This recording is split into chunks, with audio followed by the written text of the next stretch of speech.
Hey guys, welcome back to my channel.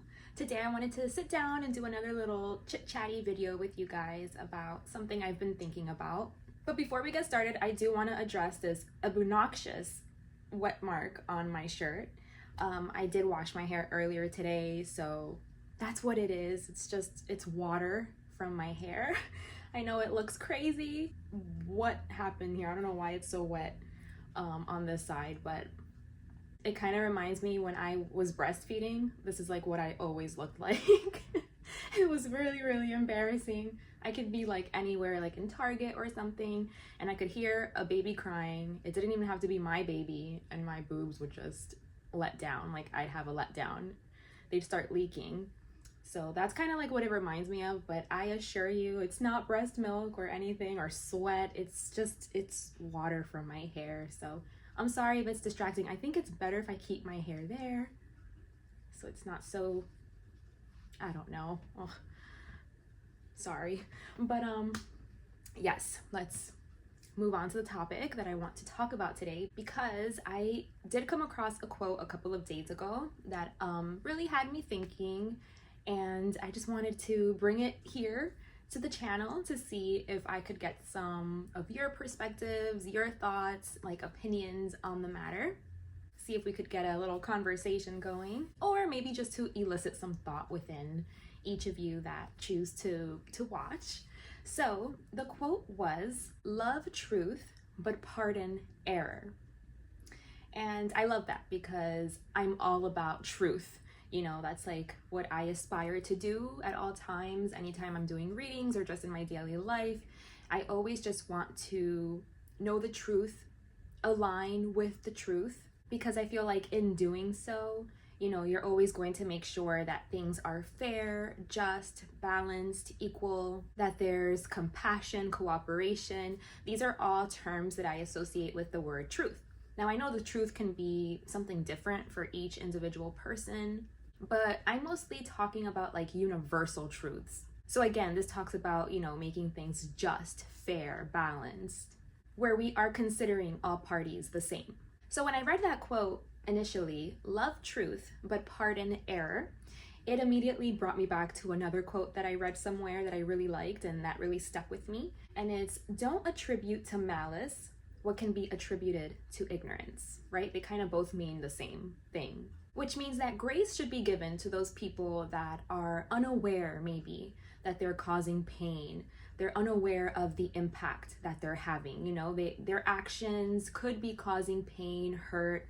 They could be not in alignment with truth, but maybe they're just not aware of it. They just don't know. They're not doing it consciously. So grace should be given for making mistakes. So what I wanted to talk about with you guys here today is, where do we draw that line? You know, where you can pardon it as being an error, you can attribute it to ignorance versus malice. Where do we draw that line? Where do we excuse the behavior? At what point should that happen? Okay, so I kind of want to just give you guys my thoughts about how I feel about it, because this is what I've been thinking about. So for me personally, I'm gonna think about age. I think age is a factor. So, you know, if the person is a child or a teenager or something, I'm going to give them a little bit more leeway than I would give an adult, for example. But even when the person is an adult, I think I would personally give more leeway to someone that is like 25 and younger, just because I know that the brain isn't even fully developed by a certain age. I want to say it's 25 to 26. So, you know, I keep that in mind, where I'm like, well, that person's brain isn't even fully developed. So, you know, they're not capable, like they don't have the capacity, like on a psychological level, to make the best choices right now. It doesn't mean you have to excuse super bad behavior. This is just how I'm looking at it, right? The things that I would think about, the things that I would consider. Something else I would consider is intelligence level, especially social intelligence. So if I deem someone as very socially intelligent because I've observed them in social situations and environments, and they seem to be very able, you know, they seem very capable, they're able to read a room, you know, they're empathic, they're able to communicate clearly, consider people's feelings, be appropriate in a social space, then I'm probably going to hold that person to a higher bar than I hold someone that I don't feel possesses those qualities. So those are just like the initial things that I would personally think of when I'm trying to decide whether someone's behavior was appropriate or not, like whether, they should know better or not, or, was it a mistake? Was it an error? Or are they consciously causing pain and hurting and not being fair? And I know I did mention age as being a factor, and I'm aware that you can be like 50, 60 years old and still be super unaware of certain things and completely lost and confused. That is possible as well. That's why I think it's so important for us to be able to have like these open and honest conversations with each other and to be able to call out bad behavior. Because I, for one, was someone that, I don't like rocking the boat. I don't like making other people feel uncomfortable. I am a very considerate person. Like, I just like to keep the peace, you know what I mean? Especially as someone like on the spiritual path, they tell you a lot, like be the bigger person, you know better. Other people may not know as much as you, so, just understand, be compassionate and understanding. And so I thought that it was loving, to like just shut up and not say anything and just, like avoid problems, avoid confrontation, avoid calling out bad behavior, or even getting angry, getting upset, getting bothered, because I'm like, no, I understand that person may just not be there. They just don't understand. They don't see. But like, we have to stop making excuses for people, because a lot of these people were adult people, you know what I'm saying? Like full grown adult people that should be taking accountability and responsibility for their actions. Just because you're a spiritual person doesn't mean that you should be like accepting bad behavior. You matter too, you know what I mean?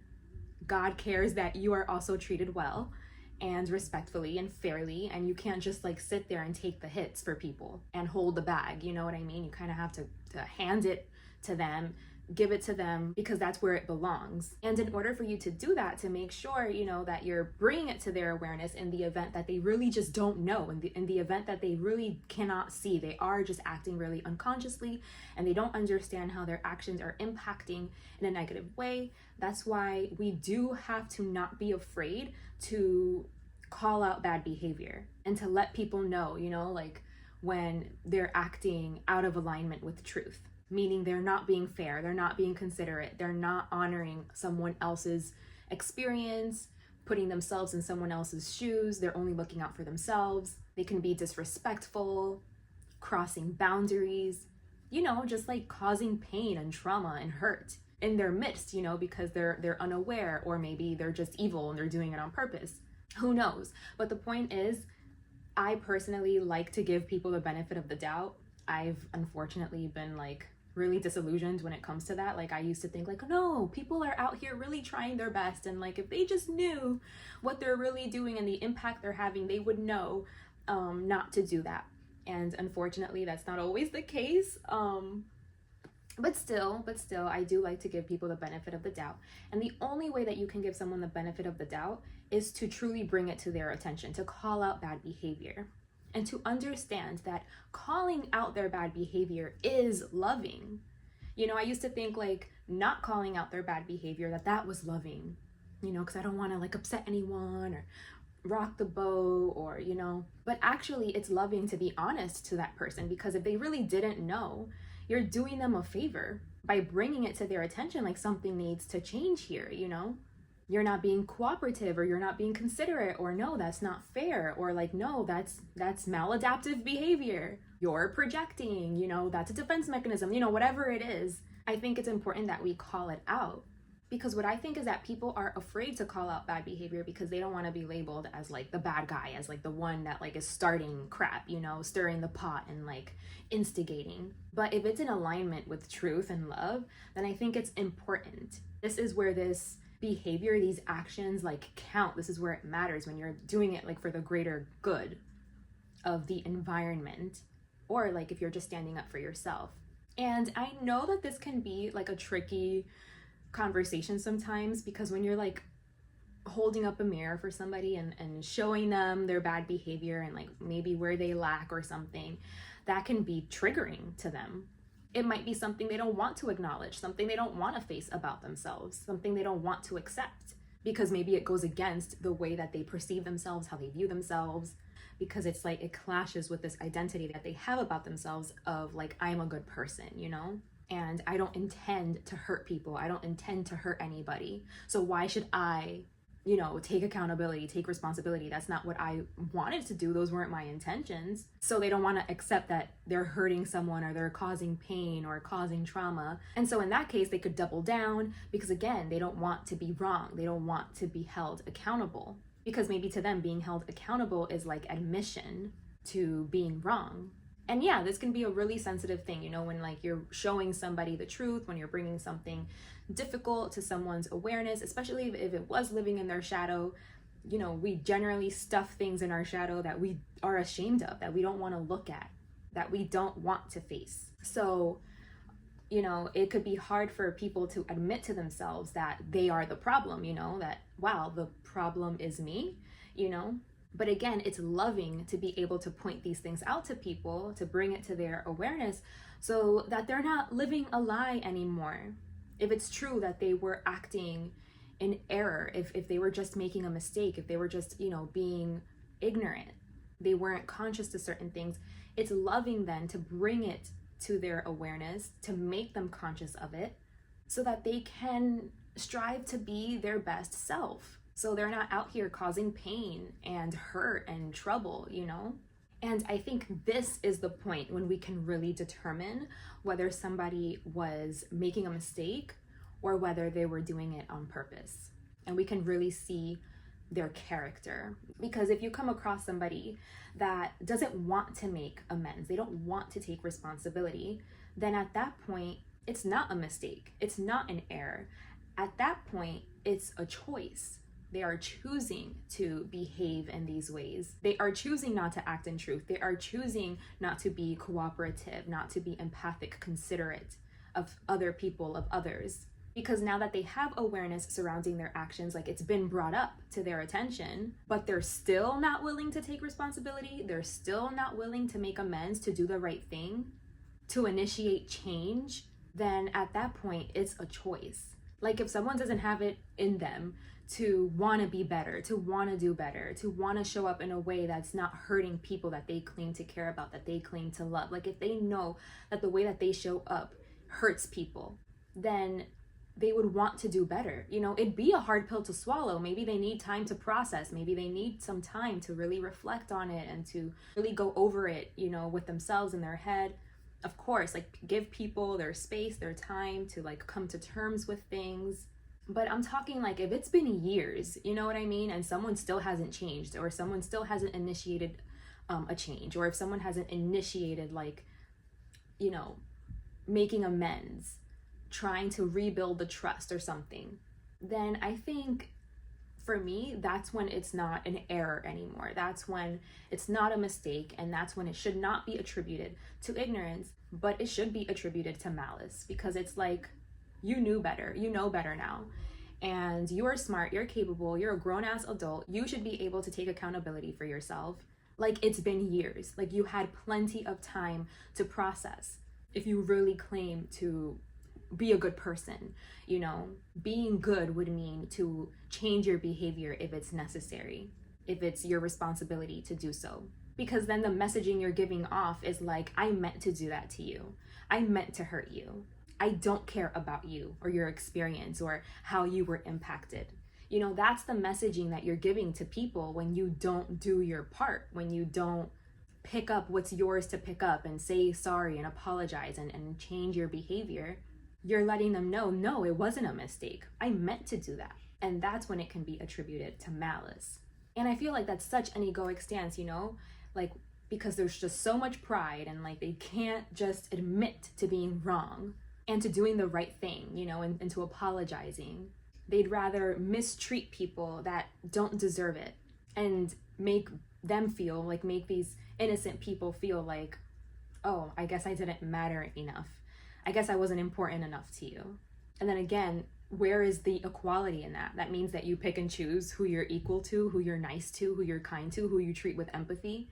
you know? Because definitely we are going to come across people in our lives that did make a mistake. Like they honestly did make a mistake.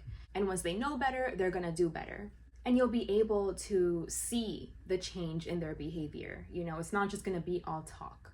Their actions will reflect the fact that they're trying to do better, that they want to be better, that they want to be considerate and careful, you know? And these people are truly the good people, are the people that can see their flaws, see where they were wrong, see, you know, where they had a short-sightedness, and they want to change. They want to be able like to take the responsibility, to take accountability for their actions, for their behaviors, for their impact, you know, the way that their energy was impacting, and they actually want to do better. They want to change. It's important to them to show up different, to be loving, to be kind, again, considerate, compassionate, to truly be a good person. That is truly being a good person, is when you see a change in their behavior and when they make the necessary steps that they need to make amends in places that they could have caused some corruption, you know, some negativity.